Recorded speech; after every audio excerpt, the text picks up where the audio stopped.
My sister is in an induced coma after a car accident. What should I ask the ICU team? My name is Patrik Hutzel from intensivecarehotline.com, where we instantly improve the lives for families of critically ill patients in intensive care so that you can make informed decisions, have peace of mind, control, power, and influence, making sure your loved one always gets best care and treatment, even if you're not a doctor or a nurse in intensive care. So today, I have a question from Roxana, who's one of our clients, who says, "Hi, Patrik. My sister was hit by a car while riding her bike. She was in a coma that night in one of our local hospitals, and then they transferred her to a metropolitan ICU. She's now on high sedation. When I asked her to shake my hand for yes or do nothing for no, she could respond. She has multiple fractures, her jaw, one leg, a fractured sternum, and a T6 spine fracture without a spinal cord injury. So far, they've done a CT scan and put on leg support for her fracture. So they just keep telling us to wait and see every day. What questions should I ask the ICU team, and can you call them to help us?" Thank you, Roxana. First of all, I appreciate you being a client, and I'm really sorry to hear about your sister's accident. The good news is that she's responsive to you, which is a very good sign, and it's very encouraging. The fact that her spinal cord is not affected by the T6 fracture is also positive. But you're absolutely right. In situations like this, you must absolutely ask the right questions in ICU to get transparency, understand the treatment plan, and know what's next so that you can make sure your sister will get best care and treatment. So let's go through the most important questions you need to ask right now. Number one, neurological and sedation questions. Why is my sister still sedated or in an induced coma? Is she on a ventilator, and what are the ventilator settings? Now, as a bonus tip here, I would always take pictures of the ventilator and the monitor and any infusions that are going in, and you can share them with us here, assuming you're a client, and we will interpret this information for you so that there's no ambiguity.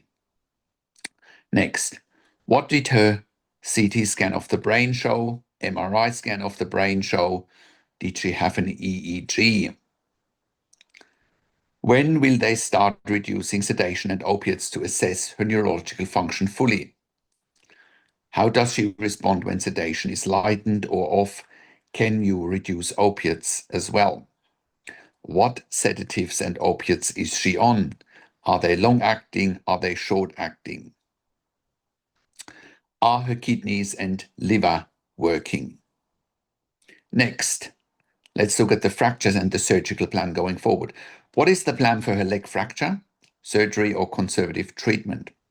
What's the plan for her jaw and sternum fractures? Again, surgery or conservative treatment?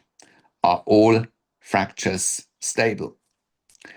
And has the trauma or orthopedic team reviewed her daily? Number three, the spinal injury, the T6 fracture. Now, can you confirm there's no spinal cord involvement? Is she wearing a spinal brace? What's the plan for mobilization and physiotherapy once she is more awake? Number four, general ICU care questions. Is she breathing on her own or fully ventilator dependent? Is she breathing up more when sedation is lightened and opiates are lightened and reduced? What are her current oxygen levels and vital signs? What are her current arterial blood gases like? Are there any infections, fevers, or abnormal blood results? Are any other organs affected from the trauma, like the lungs, liver, or kidneys? Number five, next steps and prognosis. What are the short-term and long-term treatment goals? When can sedation be reduced to assess her brain function fully? When do you anticipate she can leave ICU? What's the plan for rehabilitation? And number six, you must get access to the medical records, full stop. It's absolutely imperative and non-negotiable that you get access to the medical records, because then everything is transparent. We can see that, we can check for you, so that what they're telling you is actually what's happening in real time, right? That is really important, because what we're finding over and over again is that intensive care teams are only telling half of the story of what's going on the minute we either talk to them directly, ask questions, or we look at medical records. Ideally do a combination of both. We find that what you see is actually not what you get, and vice versa. And the stories they're telling you is very different to actually what's happening. Now, many families make the mistake of waiting for doctors to volunteer this information that we just discussed, but the truth is they often don't. You need to lead the conversation. And at intensivecare.com, we can help you do exactly that. We talk to doctors and nurses directly, and you will see the dynamics will change very quickly in your favor once we start talking to doctors and nurses directly. They then know you have someone on your team that understands intensive care inside out. And then you get real answers, and we can advocate for your loved one very, very quickly. And like I said, that also includes access to the medical records. I have worked in critical care nursing for 25 years in 3 different countries, where I worked as a nurse manager for over 5 years in intensive care. And I've been consulting and advocating for families in intensive care since 2013 here at intensivecare.com. And I can very, very, very confidently say that we have saved many lives with our consulting and advocacy because of our insights, and you can verify that on our testimonial section at intensivecare.com, and you can verify it on our intensivecare.com podcast section, where we have done client interviews. And because our advice is absolutely life-changing, right? The biggest challenge for families in intensive care is simply that they don't know what they don't know. They don't know what to look for. They don't know what questions to ask. They don't know their rights, and they don't know how to manage doctors and nurses in intensive care. And that's why we help you to improve your life instantly, making sure you make informed decisions, have peace of mind, control, power, and influence, making sure your loved one gets best care and treatment always. And that's why you can join a growing number of members and clients that we have helped over the years, saving their loved ones' lives.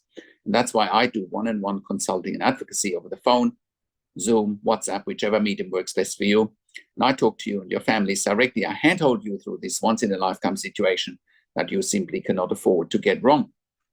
And when I talk to families directly, I also talk to doctors and nurses directly, asking all the questions that you haven't even considered asking, but must be asked when you have a loved one critically ill in intensive care. I also represent you in family meetings with intensive care teams. We also do medical record reviews in real time so that you can get a second opinion in real time. We also do medical record reviews after intensive care. So if in case you have unanswered questions, if you need closure, or if you are suspecting medical negligence. We also have a membership for families of critically ill patients in intensive care, and you can become a member if you go to intensivecare.com, if you click on the membership link, or if you go to intensivecaresupport.org directly. In the membership, you have access to me and my team 24 hours a day in a membership area and via email, and we answer all questions intensive care related. In the membership, you also have exclusive access to 21 ebooks and 21 videos that I've personally written and recorded. And all of that will help you to improve your life instantly, make informed decisions, have peace of mind, control, power, and influence, making sure your loved one gets best care and treatment always. And all of that you get at intensivecare.com. Call us on one of the numbers on the top of our website, or simply send us an email to support@intensivecare.com with your questions. And if you like my video, subscribe to my YouTube channel for regular updates for families in intensive care. Click the like button, click the notification bell, share the video with your friends and families, and comment below what you want to see next, what questions and insights you have from this video. I also do a weekly YouTube live where I answer your questions live on a show, and you will get notification from the YouTube live if you are a subscriber to my YouTube channel, or if you are a subscriber to my intensivecare.com email newsletter at intensivecare.com. Thank you so much for watching. This is Patrik Hutzel from intensivecare.com, and I will talk to you in a few days. Take care for now.